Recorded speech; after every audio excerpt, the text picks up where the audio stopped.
Monday began with heavy rains and severe storms throughout Uruguay. Between 50 and 100 millimeters of rain was recorded in the capital, Montevideo, according to the Uruguayan Institute of Meteorology.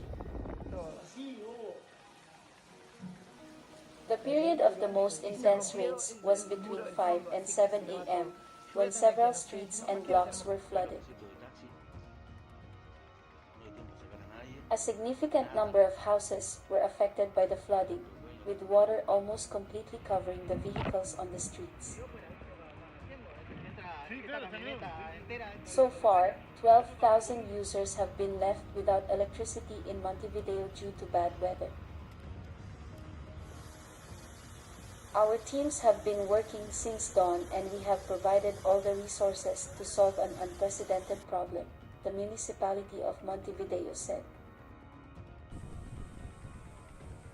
In connection with this phenomenon, an orange warning is in effect for the Central East Zone and a yellow warning is in effect for the entire country.